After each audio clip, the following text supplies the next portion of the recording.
Bonsoir la communauté. Donc ici c'est sur WhatsApp. Ça fait maintenant 5 ans que j'ai investi sur le marché régional des valeurs mobilières. Donc notre bourse locale à nous, la BRVM. Et dans cette série de vidéos, je me propose de vous fournir des informations, du contenu de qualité pour vous permettre d'améliorer votre stratégie d'investissement et votre rentabilité sur la BRVM. Donc la vidéo d'aujourd'hui va concerner un type d'action, les asset plays. Donc, on a fait une vidéo précédente où on a exposé les types d'actions qu'on pouvait rencontrer. Et justement, parmi ces types-là, il y avait les asset plays. Donc, dans cette vidéo, nous allons mettre le focus sur ce type d'action-là. Donc, voilà, les asset plays, en fait, c'est quoi? Les asset plays, c'est des entreprises qu'on a essayé d'évaluer et on s'est rendu compte que l'entreprise détient des biens, des actifs qui ont une valeur nette beaucoup plus grande que la valeur, le market cap même de l'entreprise sur la place boursière. Ça veut dire quoi? Une entreprise qui détient par exemple des terrains et on se rend compte que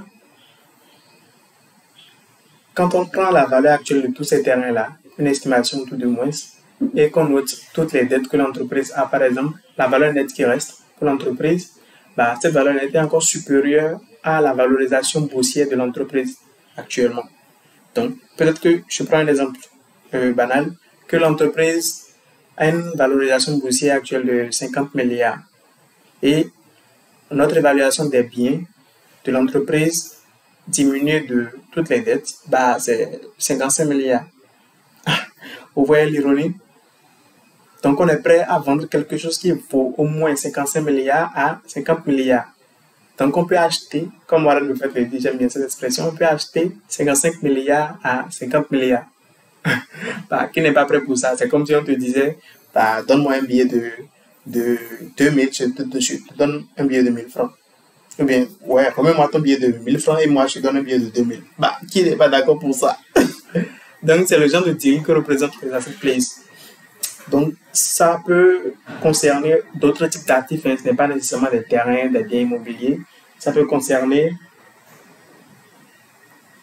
Bon, je vais commencer par utiliser en même temps l'écran que j'ai apprêté en fait.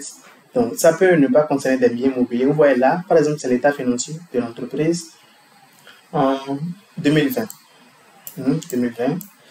Et donc, dans l'état financier, vous voyez, il y a deux colonnes. Bon, je ne vais pas vous expliquer ça, c'est sûrement des choses que vous connaissez déjà.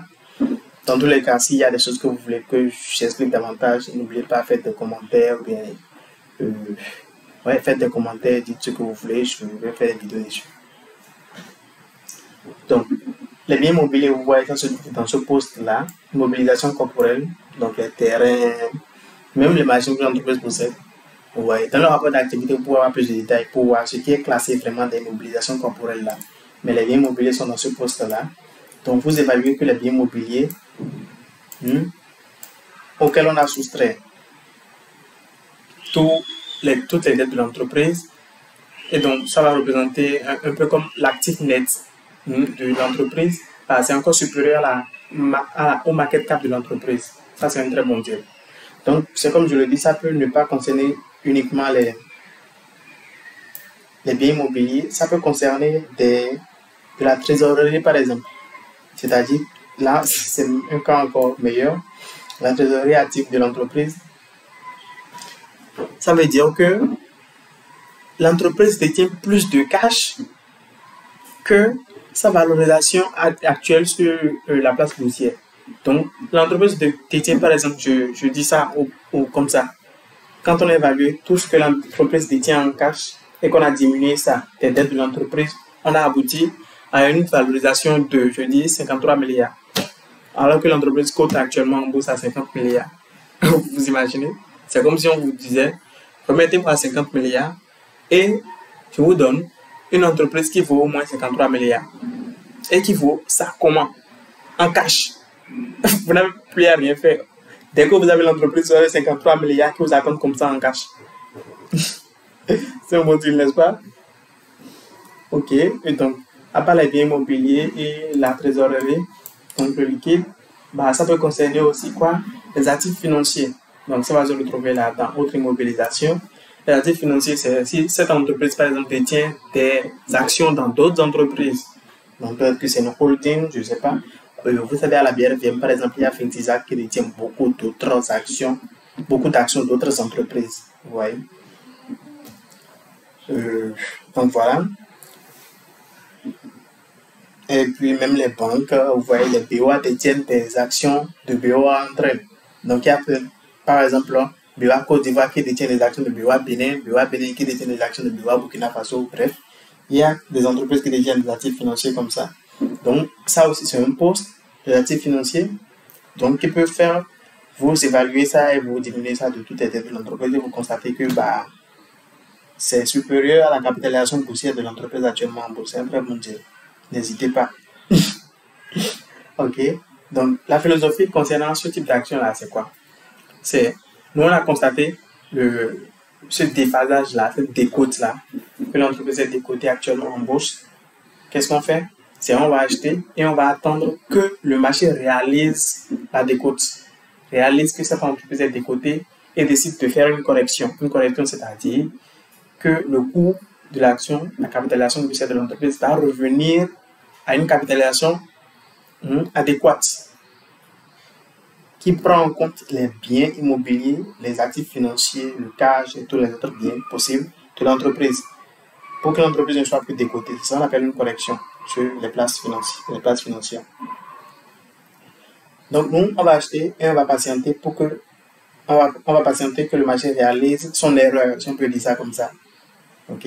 Donc comme le marché réalise, c'est d'autres investisseurs qui, comme vous, vont constater ce déphasage-là. Ils vont commencer par acheter et là, c'est les premiers investisseurs, c'est les plus malins généralement. Et puis, il y aura les suiveurs. Ils vont voir qu'il y a une certaine tendance sur l'action, c'est en train de monter légèrement. Ils vont suivre. Et quand les suiveurs vont suivre, toute la foule ensuite va suivre. Parce que tout le monde doit que c'est en train de grimper. Ouais, c'est un peu la même chose qui s'est produite avec Nestlé. Et puis, je ne sais plus quelle autre action là. Parce que ça grimpait, les gens s'achetaient. Et comme les gens s'achetaient, ça grimpait davantage. Et bref, c'est comme ça sur les marchés boursiers.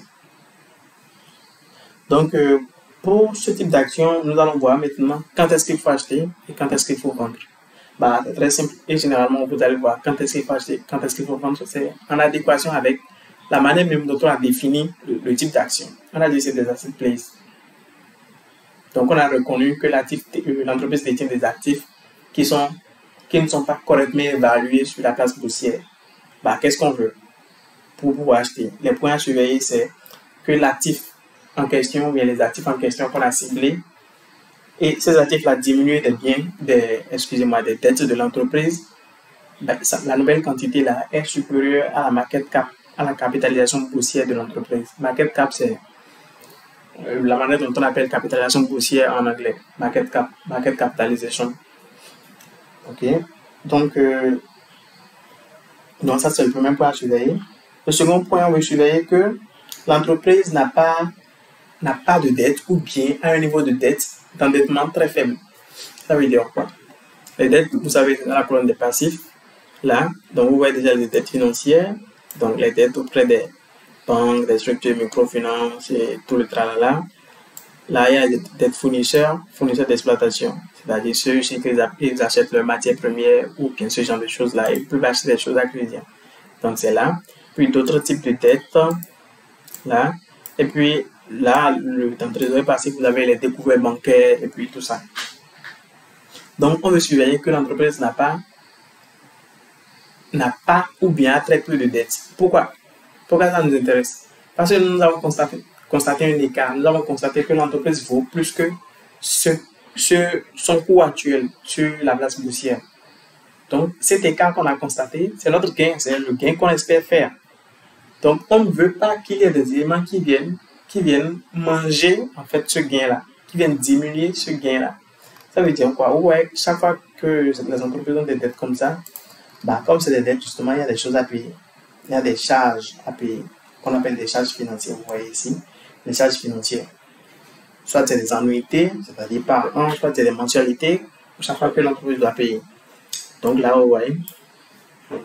Donc, la décote que nous on a constatée, et c'est ça qu'on espère réaliser comme gain, on ne veut pas que quelque chose vienne diminuer cette décote-là.